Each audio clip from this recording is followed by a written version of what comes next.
Good evening, everybody. My name is George. My friend Antonis and our friend Ine, our guest for today. This is Digital Kitsune. This is episode 2 of our new series. And please, Antonis, have the honor to present the guest to our audience. Good evening, everyone. It's our pleasure having Iné with us today. So, Iné Alexakis is known for her SaaS LinkedIn videos, creative blog posts, and email marketing strategies for Moose and as a former head of content. She now runs her own business and offers creative strategy, consulting, and copywriting services for businesses, primarily for food and beverage and SaaS industries. So, Ine, welcome to the show. Hello, Welcome. guys. Thank you for having me. It was such a pleasure, receiving this invitation from you. And good luck with the whole new venture. And best of luck. And I'm sure you're going to be great. Thanks, Ine. Very much. Thank you very much. So, Ine, how did you get into marketing and what was your motivation to join the industry? Okay. So it was more like marketing pulled me in because up until then, up until some point in my life, I just used to teach and I used prep classes and foundation course and all that. So I was just really curious about marketing. You know, I majored in communication, so English studies and the use of language. So marketing is also about communication. I mean, that's the way I see it, at least. And it's also governed by cultural communication rules. So I found this, interesting, let's say, I don't know, epitome there, of disciplines. And so I started studying this. And then in the end, there was this, I had this thesis. I was writing my thesis and I had to interview designers because it was in packaging design. And I interviewed this acclaimed designer and we hit it off. So after like months, after I had graduated and all, he hits me up. He goes like, so I'm starting this brand new venture, and I would like to take up the whole thing. You just be responsible for the whole thing. Like, okay, so what do I do now? It was like showtime. If it had been up to me, it would have just been platonic. Like I like marketing, and I can break down the communication bits and stuff. So then it was showtime, and I accepted this, and I'm glad I did because that's how I got into marketing. I don't know. I mean, was it the same case with you? I mean, were you pulled in by marketing? Was it more like a plan? I think we have a similar story because I joined the marketing industry by joining a startup company. Mm. So I used to run Open Coffee Kavala, which is an event for startups in Kavala. And then a guy came up with an idea. He told me, I would like to my startup take care of marketing strategy. Are you in? And it started like so. Similar. For me, I Cool. think it's, I don't know, like, I actually think I was into marketing at the very start. I always had like this entrepreneurial spirit, like to um, understand what the customers need, what the others need, and because I'm a character like that. Like I think this is what it fits me as a job to do. Like this is why I was drawn into marketing. I actually knew what I Yeah. wanted. Oh, you were So one yeah, of I the lucky was like ones. yeah, I was centered in marketing, and I followed it with all my heart, and I'm really glad I did actually. Yeah, Like nice. the young kids who go like, I want to be an astronaut. So, but you knew marketing, which is Yeah, even yeah. cooler than astronaut. Like if you're that young and you know that. I never wanted to be a soccer player or an astronaut. I was like, yeah, business are good. Business are good. Marketing is good. Yeah. It Um, worked. It worked. yeah. If it works, it's great. It's great. The thing is that you are right now into marketing and you are specialized in email marketing and content marketing. I'm really Yeah. I'm really, like curious about email because like we are 2020, Yeah. and like year after year, I always read an article about email is now finally dying, and email is over. Yet into 2020, it's still relevant. It's Yeah. unbelievable. And Why do you think that? Why do you think that email marketing is still relevant for the new decade? Okay, so I really like this question because here's this thing. It's like asking, like we say that there's this all these I don't know, all these technological advancements and the digital marketing and all these trends and all that, and it's like, and then we go like, why is the email marketing still in fashion? I'm like, why is even speaking to each other still in fashion? I mean, it works for some people, so if it works for, and not just some people, like a great load of people. So, thing with email marketing is that companies love it because it's never money spent. It's always money invested. It's like I could be talking about email marketing for hours. Okay, so why is it still like where do I begin? So with email marketing, you got to do it right. Okay, I need to start there. So you got to do it right, and it does take time.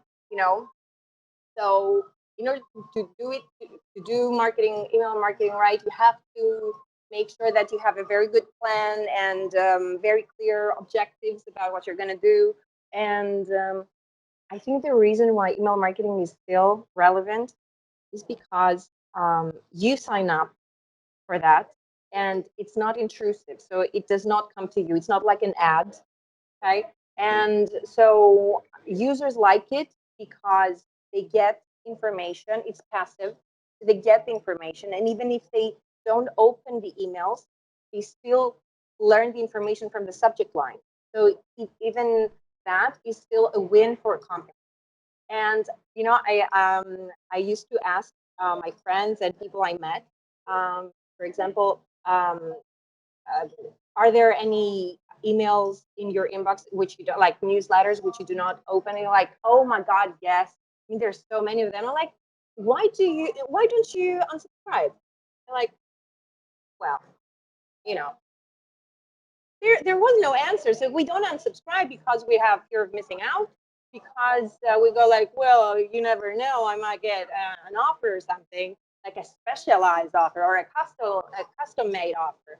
So email marketing is, if done right, if executed properly, it can laser focus on, and laser target that audience that you're trying to sell to, and you can learn their preferences.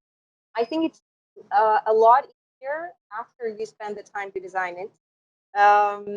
It's a lot easier to get results, and it's a lot more sustainable compared to paying ads all the time and doing that thing with May I ask email. something? Yeah, sure. Because I really want to. Sorry for interrupting at first. But I really want to ask, like you say, if done properly, email marketing, if done properly, what are like two main elements? Let's stay for two. Let two main elements for email marketing to be done properly.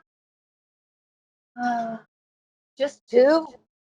Okay. Or it could You be can say, more. you can elaborate more. I know Okay. it's a hard question to limit you on I'll tell just. you. Imagine that someone started their business today. Okay. Okay.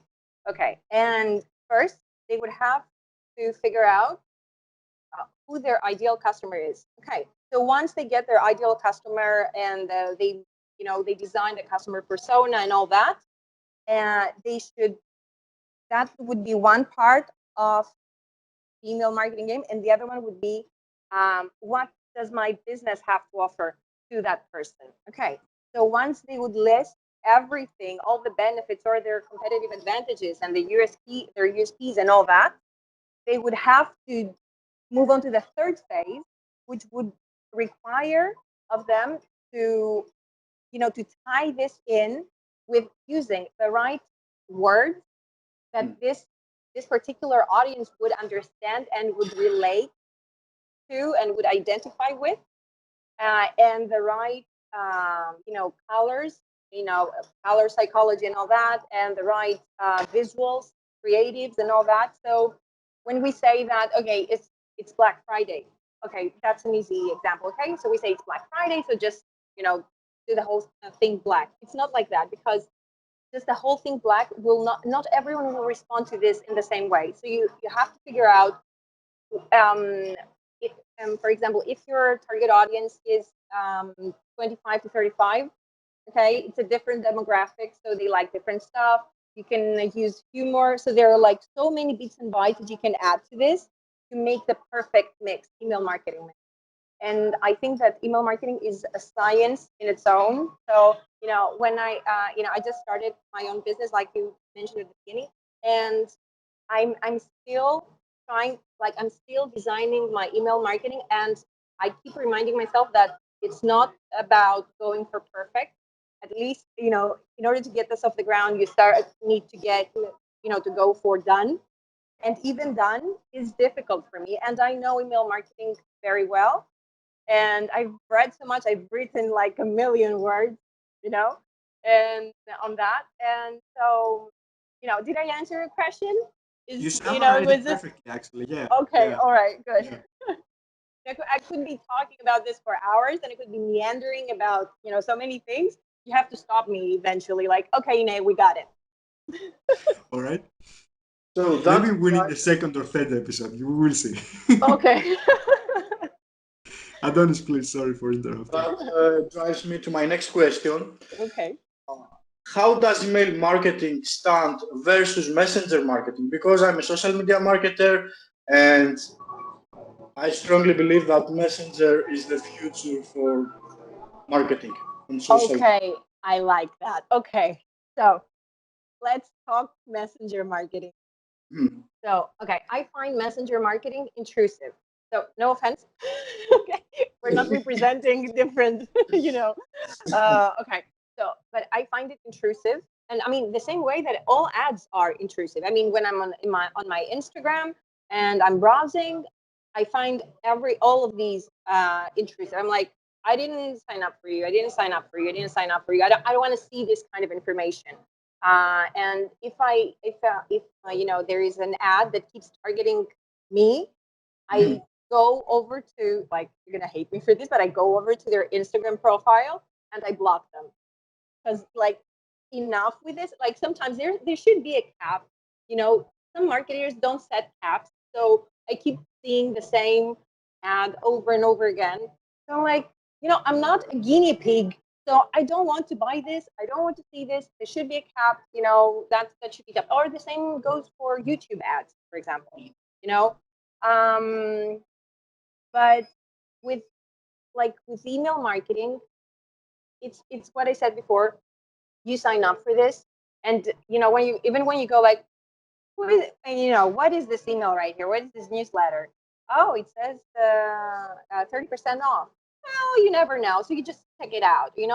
And another thing with email marketing is that I could have unsubscribed from so many lists, but I just keep them there because when I have this social awkwardness thing. I start refreshing my Instagram and my Facebook, and there are no notifications, and I go crazy. I'm like, okay, so let me check my my inbox, my email inbox. So, like, oh, nice. So I use this for when I have no notifications on Instagram, I move on to my inbox. Does anybody else do that? Yeah. Yeah, pretty much. Actually, I do. Good, because I was like, don't leave me hanging here. Maybe I was the only one. But I I think really, yeah. We are notification. Like we want to see more notifications. So yes, we stop with the first one. We go to the yes, next one, and we go to the next one. yes. That's actually true. Give me notifications. We're like So many notification notifications. zombies. Yeah, yeah, Yes, yeah. but Instead I of really, brains. yes, but like I really want to hear what you guys think about. Tell me your view on messenger marketing, because I'm not super knowledgeable, and I'm not everyone. So, just because I don't like it, it doesn't mean that, just because I find it intrusive, does not mean, maybe I don't know the full potential. So please, enlighten me. Okay. So I could say my opinion regarding messenger marketing.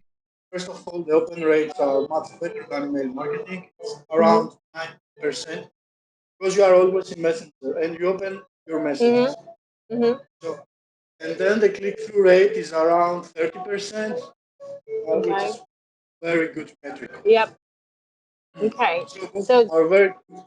But now Messenger is going to set up some rules for brands, and you have to sign up for the subscription program of Messenger. mhm. And there are some limitations for businesses.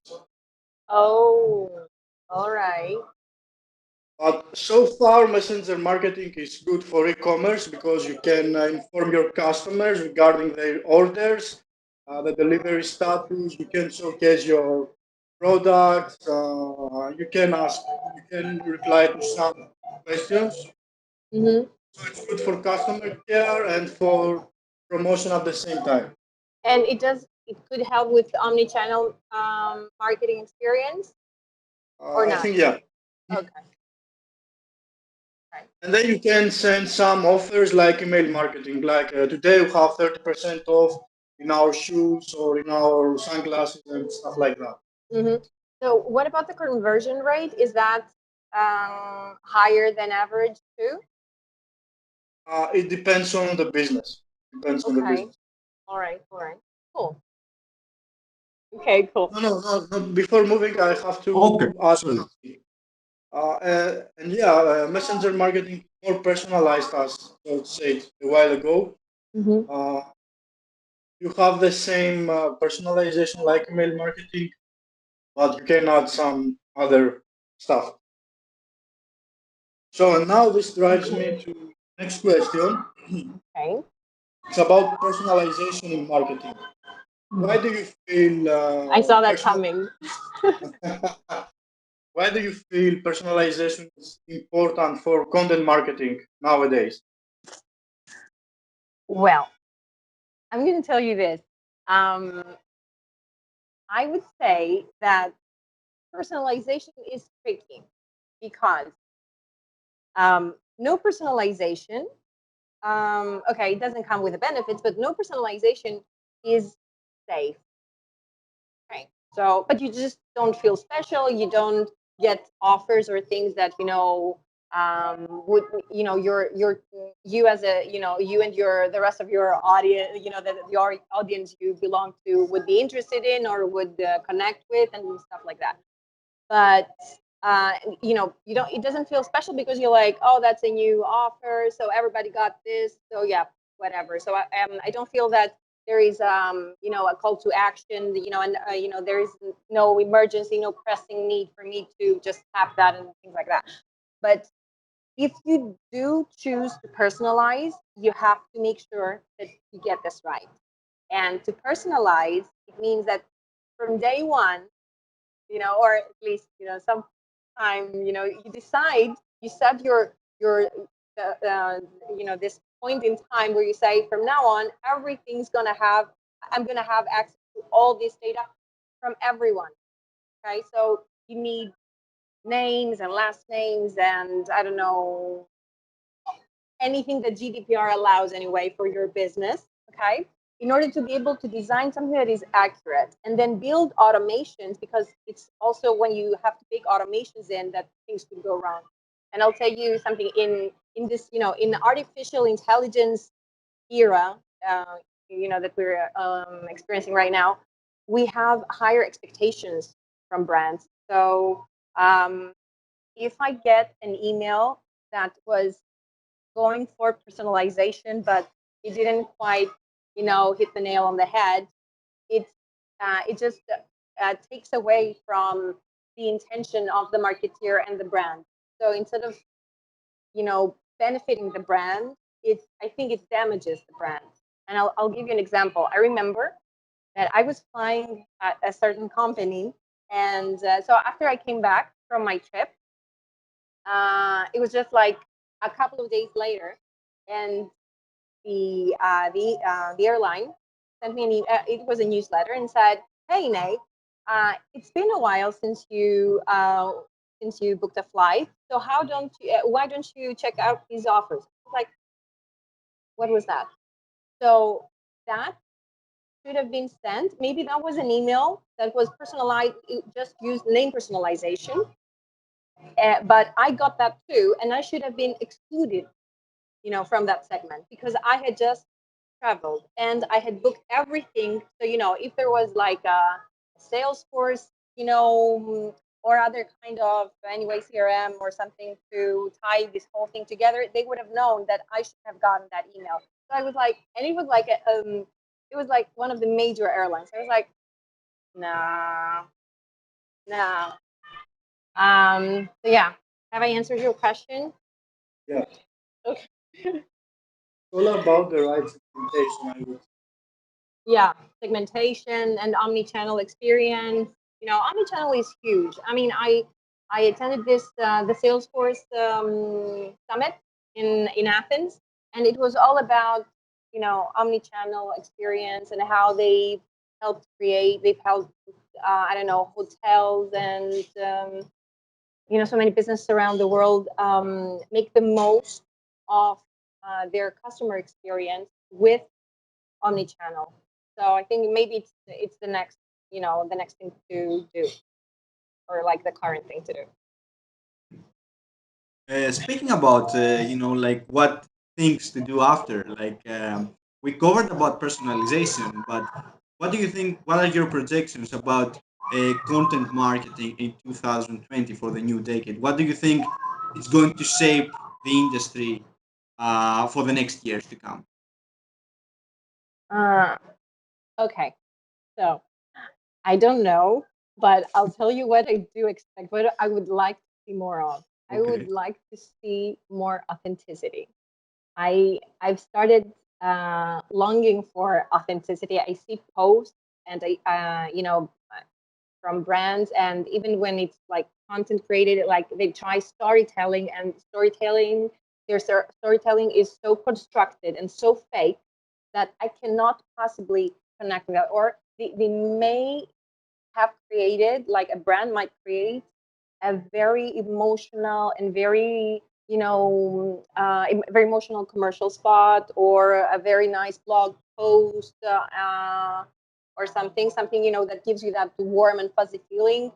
But then when you actually experience the brand, it's not like that. They have very strict processes, and the way they let's say treat their customers, or their customer experience is you know is is very it's far from what you've been shown that that could be all about.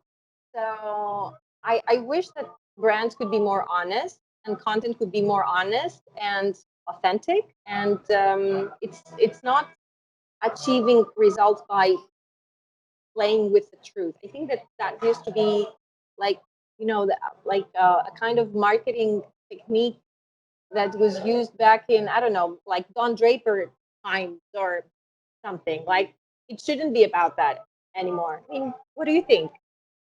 No, actually, I think like don't give gimmicks. Like don't use gimmicks to gather like new audiences, new customers, but Mm-hmm. to actually be genuine, be honest. Yeah, Mm-hmm. you have to do that. You cannot do like customers like year after year after year. Like they've seen Yes. so they Yes. become so clever in terms of understanding that the company does this for the image, or it's like honest. And we have seen actually Exactly. we have many honest brands actually right now. There are actually I remember the Fairphone brand that creates phones that are actually made from parts that you can change if something breaks, and Mm-hmm. everything is created.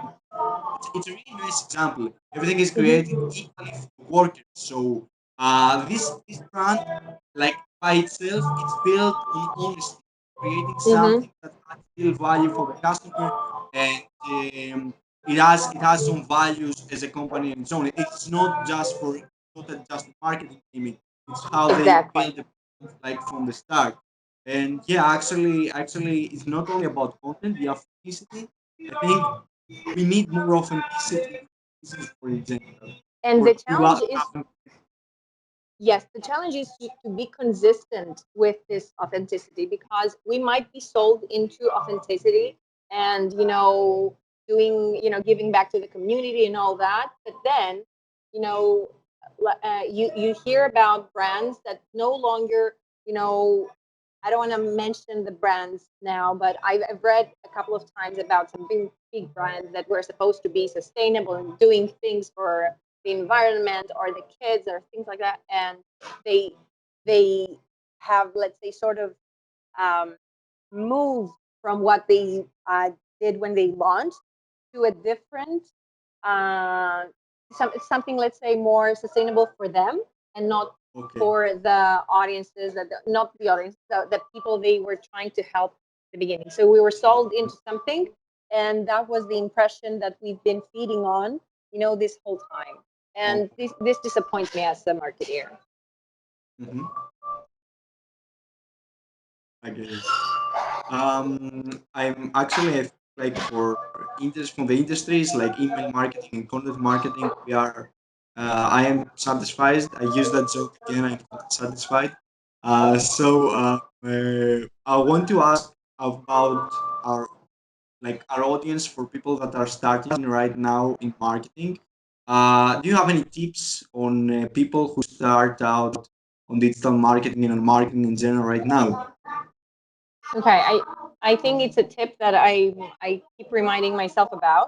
Mm-hmm. It's not stress about the things I don't know, because I get this. I really enjoy reading and learning about so many things, but then I get so overwhelmed, by all this information, and so there are days where I just feel so small and that I cannot, make things work, and like, oh my God, there's so many things I have to know, and I'm not enough, and then so I start feeling insecure, and then I take a step back, and then I go back at it, and I see that if you start small and you start building these, and you are consistent with your learning, there it will.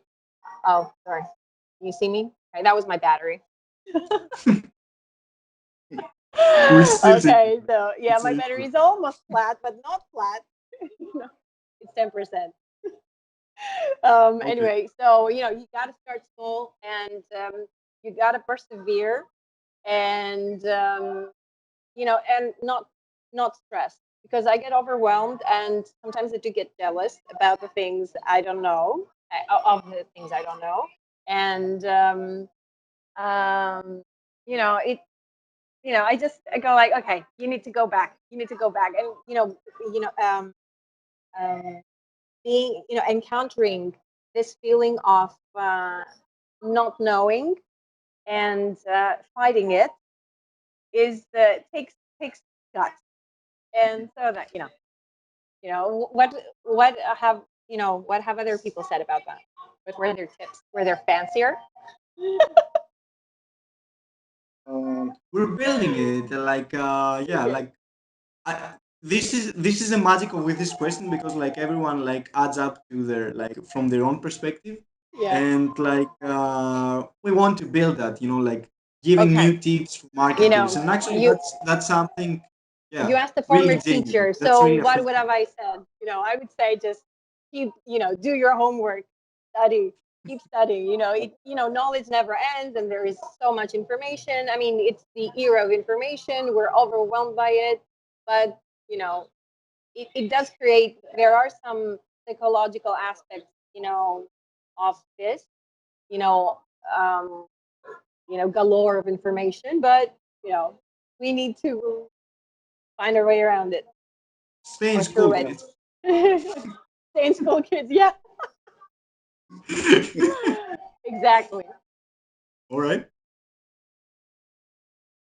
So I would add something on that. Yeah. First, you have to find the thing you really love, and then start reading about this topic, and then master it. Yeah, So but if it's social media, master social media marketing. Don't master email marketing or content marketing or everything. or Has to don't feel bad be if you don't find something that you love.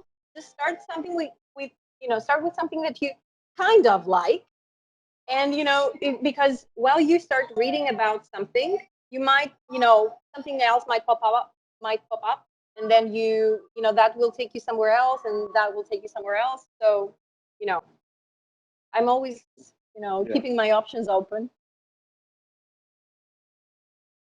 I think you started from an English teacher, then you got into marketing. So you actually do that, and Yeah, are that's you a kidding? great And now it's like, yeah. and then packaging design, and so it was all about design. So I love learning, and I think that every one of us is building their own multifaceted. I don't know, like it's like a diamond, and we have all these different uh, aspects. Sites. Yes, and everyone brings something different to the game. So I like to see what my puzzle looks like and what your puzzle looks like and how you see something and how we can make all these puzzles work. Mm-hmm. True. True. All right. I think actually that's our episode. To wrap it up. Yeah, I'm sorry, Ne. It was actually it was a beautiful episode. It was But my great. It iPhone was a is great episode. happy. My iPhone is like, okay, honey, I'm holding on here, but please wrap it up. Yeah, we're doing your battery a favor right now. All right. So that was Iné Exactly. Alexakis. Thank you for having you here. And Thank you that's guys for our inviting me. second episode of digital marketing of Digital Kitsune for these years. My name is George. Here's Antonis, and of course Iné. And see you on the next. And Bye, until guys. next, bye bye. Until next time, be careful.